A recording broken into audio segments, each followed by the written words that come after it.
Assalamualaikum warahmatullahi wabarakatuh. Welcome back to my English class. Let's study English with me, Yefri Haryanto. Okay students, in this video we are going to learn chapter 3, We Know What to Do. And the topic of our lesson is about suggestions.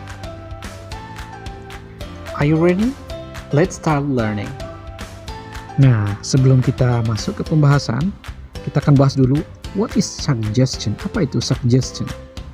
Saran adalah ide, rencana atau tindakan yang seseorang usulkan. Apa saja ungkapan yang bisa digunakan untuk menyampaikan saran? We can use two expressions to give suggestions. The first one is should, yang artinya sebaiknya atau seharusnya. And the second one is should not, yang artinya sebaiknya tidak atau jangan. Lalu bagaimana contoh penggunaan should? The first one, you should ask questions in English. Kalian sebaiknya bertanya dalam bahasa Inggris. Contoh kedua, you should answer questions in English. Kalian sebaiknya menjawab pertanyaan dalam bahasa Inggris. Contoh terakhir, you should study hard. Kalian sebaiknya giat belajar. Selanjutnya kita simak contoh penggunaan should not. The first one, you should not be ashamed to speak English.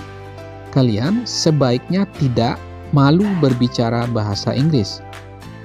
The second example, you should not play game all the time. Kalian sebaiknya tidak bermain game sepanjang waktu. And the last one, you should not be lazy to learn English. Kalian sebaiknya tidak malas belajar bahasa Inggris. Next, what about the example asking for suggestions? Bagaimana contoh meminta saran? Untuk meminta saran, gunakan pola kalimat berikut ini, yaitu W5 plus should or should not plus subject plus verb 1. Sebagai contoh, what should I do? Apa yang sebaiknya saya lakukan? The second one, what should they do? Apa yang sebaiknya mereka lakukan? Lalu bagaimana contoh memberi saran? Giving suggestion. Mari simak contoh berikut.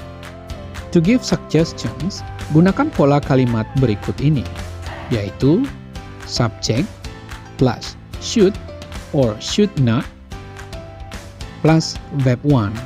Sebagai contoh, you should take a rest. Kamu sebaiknya beristirahat. Contoh kedua, they should study hard. Mereka sebaiknya giat belajar. Lalu bagaimana contoh percakapannya? Mari simak dialog 1 berikut ini. I don't feel well, I think I have got fever and headache. You should go to the doctor and take a rest. Selanjutnya, mari simak contoh dialog kedua. We will have English exam tomorrow. You should not play the game all the time, and you should study hard.